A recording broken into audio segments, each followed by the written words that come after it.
Okay, welcome to the members of the press. We will first of all read a written statement, and then each of us will make some other few remarks. So I proceed to read. We come before you this afternoon as members of the County Assembly of Nandi who support the adoption of the ad hoc committee report. We are saddened about what His Excellency Honorable Stephen Kibiego Arap Sang had to say yesterday regarding the committee and the subsequent report. We wish to state categorically that the committee and the report was not compromised in any way, as evidenced by the fact that all the deliberations were aired in public for everyone to see and draw their own judgment. The least we would have expected from the county governor was to point out the areas which, according to him, were fabricated, inaccurate, and outrightly false. Instead, we saw two county executive committee members, or in other, we saw that some two county executive committee members had purportedly resigned.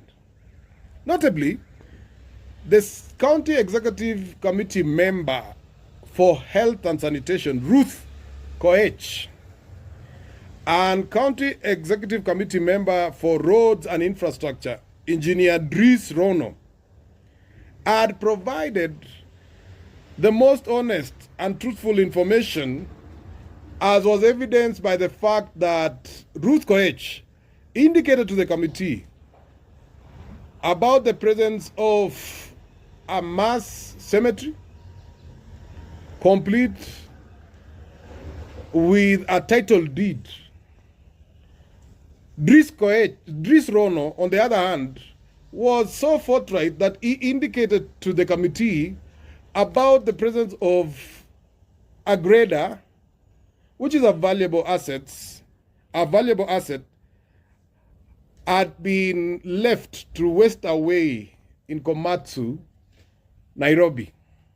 So indeed, the committee was very happy about the evidence and the testimony of the two. But alas, what happened to them? They were purportedly caused to resign. Other county executive committee members, however, such as the one for finance, Hilary Serem, Dr. Kiplimo Lagat for agriculture and cooperatives, Mr. Isaiah Keter, in charge of administration, public service and ICT, who were uncooperative, untruthful, and outrightly hostile, were not only retained, but some were given added responsibilities. I'd like to point out here that one of them, Mr. Isaiah Keter, who oversaw the scam that became the wage bill that kept ballooning in Nandi, right now is purportedly also sitting in as the acting county executive member for roads and infrastructure. This is surprising, to say the least. Chief officers who admitted failing, and they were very honest, such as Beatrice Jemurgor, who admitted on oath to have paid for works that were not carried out. Priska Muigai, chief officer for finance and economic planning. Fred Kiptum, chief officer for health, both of these members of the press gave a testimony that they are on leave of absence, despite the fact that they continue to work in the county government of Nandi. Be that as it may, the two officials could not provide any evidence whatsoever that such being absent on the leave of absence, that it had been authorized, that anybody had signed such a document, could not be provided. But we see the two of them having been remaining untouched. Yet they have been indicated from the report to have overseen some outrageous violations of the Constitution and other laws. We have also seen one Jonah Biwott, the chief officer for lands, being retained, despite the fact that there were many issues that came up, many violations, including having active questions at the EACC, being retained. They are untouched. Probably they are untouchable. It is irresponsible, absurd, and outrightly malicious for the county governor to claim that the honorable committee, the honorable house, was funded by external forces. And I wish to note, to emphasize, external forces. Yet the assembly has funds approved by budget to undertake such activities as the one that has just been concluded recently. We therefore call on the governor to provide evidence of the outrageous claims, failure to which any member is at liberty to seek redress for libel. Because honorable members, all honorable members of this house, have signed the ethics and anti-corruption.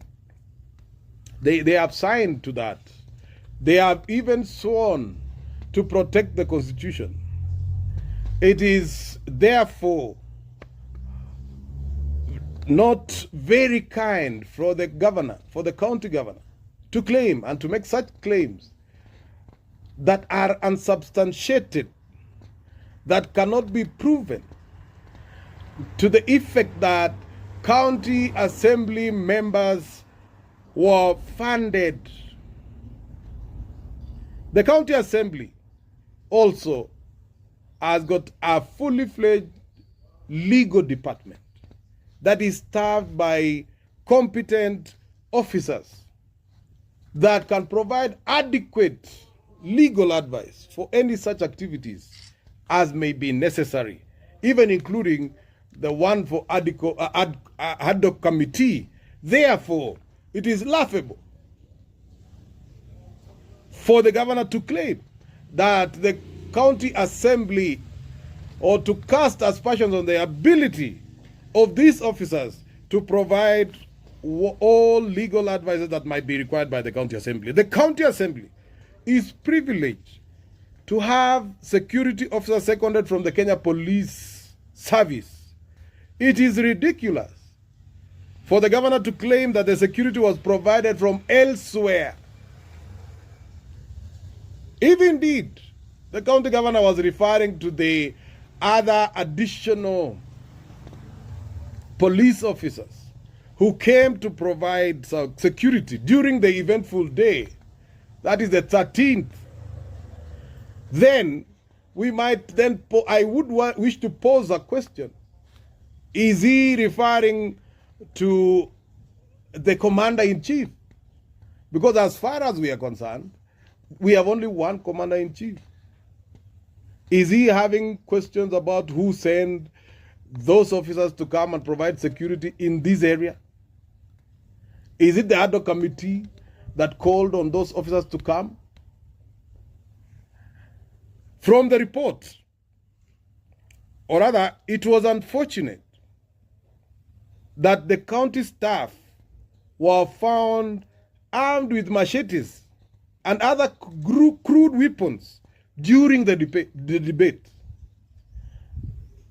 So whereas the governor claims that the ad hoc committee, or indeed the House, was able to bring some other officers from some other security forces, actually there were some members of staff who were found with crude weapons, including pangas and other such crude weapons. From the report and its recommendations, it is clear that the committee undertook its mandate devoid of any political machinations or indeed any influence from any quarters. And this team here would like to state unequivocally that, and some of us were indeed members of the defunct committee, or most of us, we can tell you without any fear of doubt that there was no political influence from anywhere. If there was any politics, it is possible that the same county governor might have perpetrated, he might have done a number of other things to try and defeat the report. And we would like to tell him that you will not be successful. It is dishonorable and hypocritical for the county governor to claim, therefore, that politics was at play, yet he is the one who seems to have taken some very keen interest on defeating the report. That is the end of our statement.